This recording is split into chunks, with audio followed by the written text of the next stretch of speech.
एक ऐसी साड़ी जिसे पहनने के साथ साथ आप भी खा सकते हैं। और आखिर 200 साल पुराना एक लिंग 73 लाख रुपए में क्यों बिका? ये लिंग किस इंसान का है? और आखिर विराट कोहली के बैट पर MRF क्यों लिखा रहता है? और अगर कोई प्रधानमंत्री की गाड़ी पर हमला कर दे तो क्या होगा? और एक ऐसा देश जहां सड़क पर झाड़ू लगाने वाले सफाई कर्मचारी की सैलरी है 6 लाख प्रति महीने। और एक ऐसी जनजाति जहां रहने वाले सभी लोगों की आंखें हैं नीली। और मुकेश अंबानी एक दिन में कितना पैसा कमा लेते हैं, जानने के लिए बने रहिए हमारे आज के इस वीडियो के साथ अंत तक। नंबर 9 दोस्तों, आपने तरह तरह की महंगी और अनोखी साड़ी देखी होंगी और खरीदी भी होंगी, लेकिन क्या आपने एक ऐसी साड़ी देखी है जिसे पहनने के साथ साथ खाया भी जा सकता है? जी हाँ दोस्तों, हम आपको एक ऐसी साड़ी के बारे में बताने जा रहे हैं जो पहनने के साथ साथ खाई भी जा सकती है। केरल के एक फैशन डिजाइनर अन्ना एलिजाबेथ जॉर्ज ने ऐसी ही एक साड़ी बनाई है। अन्ना ने इस साड़ी को स्टार्च बेस्ड वेफर पेपर से बनाया है। साड़ी में डिजाइन डालने के लिए उन्होंने गोल्डन लस्टर डस्ट का इस्तेमाल किया है। खाने वाली दुनिया की पहली और अनोखी ये साड़ी 5.5 फीट लंबी है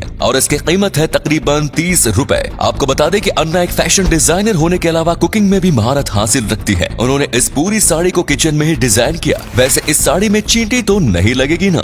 नंबर 8 दोस्तों, आपने दुनिया में बहुत सारे अजीबो गरीब चीजों की खरीद बिक्री के बारे में सुना होगा, लेकिन क्या आपने किसी इंसान की पेनिस की खरीद बिक्री के बारे में सुना है? आपको जानकर हैरानी होगी कि फ्रांस के सम्राट नेपोलियन बोनापार्ट के पेनिस की कई बार खरीद बिक्री हो चुकी है और इस सम्राट का पेनिस आज भी अमेरिका के एक फैमिली के पास मौजूद है। आप सोच रहे होंगे कि नेपोलियन की मृत्यु तो 1821 में ही हो गई थी, तो फिर इसका पेनिस आज भी दुनिया में कैसे मौजूद है? तो इसकी वजह यह है कि नेपोलियन की मृत्यु के बाद एक अंग्रेज डॉक्टर ने इसका पोस्टमार्टम किया और पोस्टमार्टम के समय इस नेपोलियन का पेनिस काटकर अपने पास रख लिया। डॉक्टर ने इसे इटली के एक पादरी के हाथों में बेच दिया। इसके बाद भी कई लोगों ने इसे खरीदा। अंत में 1977 में जॉन के लैटिमर नाम के अमेरिकन एक शख्स ने इस पेनिस को 73 लाख रुपए में खरीदा और यह आज भी उनकी फैमिली के पास है। नंबर 7 दोस्तों, एक तरफ जहां हमारे देश के सफाई कर्मचारी बदहाली में जिंदगी जीने को मजबूर है, वहीं दूसरी तरफ जापान के सफाई कर्मचारियों को इतना वेतन मिलता है जितना यहाँ एक अच्छे इंजीनियर और डॉक्टर को भी नहीं मिलता।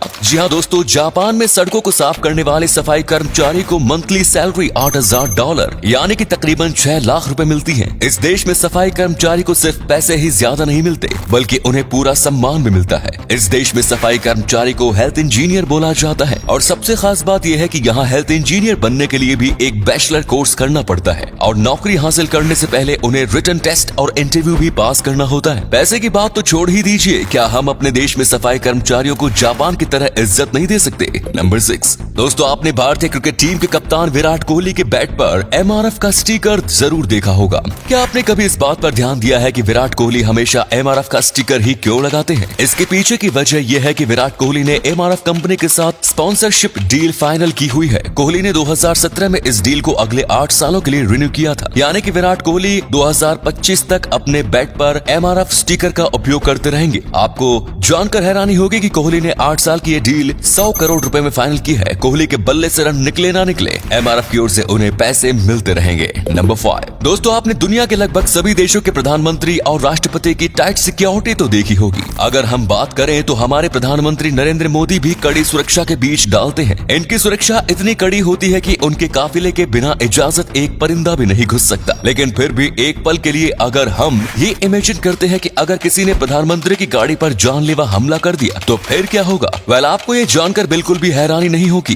कि इस हमले में प्रधानमंत्री का बाल भी बांका नहीं होगा और हमला करने वाले इंसान को मौत के सिवा कुछ नहीं मिलेगा। हमारे प्रधानमंत्री जिस कार में चलते हैं वो कार दुनिया के सबसे सुरक्षित कारों में से एक है, जिस पर बड़े से बड़े हथियारों से किए गए हमले का भी कोई असर नहीं होता। इसलिए प्रधानमंत्री को नुकसान पहुंचाना किसी के लिए भी नामुमकिन है। नंबर 4 दोस्तों, आपने अपनी जिंदगी में ऐसे लोगों को जरूर देखा होगा जिनकी आंखें नीली होती हैं। नीली आंखें पूरी दुनिया में बेहद दुर्लभ है, लेकिन दुनिया में एक जगह ऐसी है जहां रहने वाले सारे के सारे लोगों के पास नीली आंखें हैं। ये जगह है इंडोनेशिया का ब्यूटॉन आइलैंड। इस आइलैंड के साउथ ईस्ट सुलावेसी इलाके में रहने वाले ब्यूटॉन जनजाति के लोगों के बीच नीली आंखें बेहद कॉमन है। यहाँ के लोग वार्डेनबर्ग सिंड्रोम नाम के एक रेयर जेनेटिक डिसऑर्डर से ग्रसित है। यही वजह है कि यहाँ के लोगों की आंखें नीली होती है। Number country. 98 बिलियन डॉलर की संपत्ति के साथ ही मुकेश अंबानी इस समय इंडिया के और एशिया के सबसे अमीर और दुनिया के 10वें सबसे अमीर व्यक्ति हैं। मुकेश अंबानी की संपत्ति जितनी तेजी से बढ़ रही है उसे देखते हुए आप भी ये सोचते होंगे कि आखिर मुकेश अंबानी एक दिन में कितना कमाते होंगे। IIFL wealth Hurun India rich list के मुताबिक मुकेश अंबानी ने पिछले साल प्रतिदिन 163 करोड़ रुपए की कमाई की थी। आपको जानकर हैरानी होगी कि second richest Indian Gautam Adani की पिछले साल की रोजाना की कमाई मुकेश अंबानी की कमाई से कई गुना ज्यादा थी। पिछले साल गौतम अडानी ने प्रतिदिन 1002 करोड़ रुपए की कमाई की।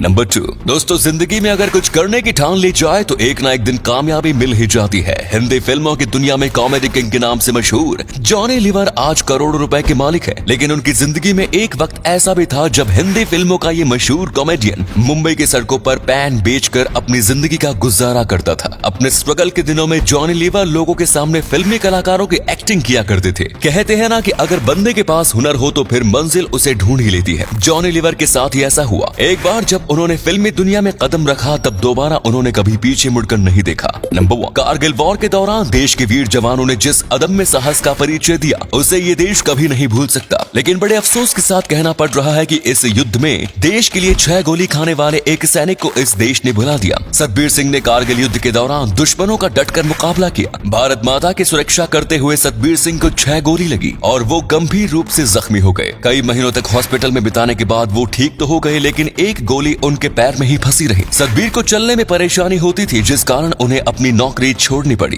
कारगिल युद्ध में शहीद होने वाले या जख्मी होने वाले सैनिकों को सरकार ने नौकरी, जमीन, पेट्रोल पंप या गैस एजेंसी देकर सम्मानित किया, लेकिन लंबे समय तक हॉस्पिटल में भर्ती रहने के कारण उन्हें कुछ भी नहीं मिला। ऑफिस का चक्कर लगाने के बाद उन्हें 1 एकड़ जमीन तो मिली, लेकिन 4 साल बाद वो जमीन भी वापस ले ली गई। 53 साल के हो चुके सतबीर अपना गुजारा करते हुए जूस की दुकान चलाते हैं, जिससे उन्हें रोजाना बमुश्किल 500 की कमाई हो पाती। उम्मीद है आपको आज की ये वीडियो पसंद आई होगी। अगर हाँ तो इस वीडियो को लाइक करें। इनमें से कौन सा फैक्ट आपको सबसे ज्यादा अच्छा लगा कमेंट्स में जरूर बताएं। इस तरह के और भी इंटरेस्टिंग फैक्ट वीडियोस देखते रहने के लिए चैनल को जरूर सब्सक्राइब करें। धन्यवाद।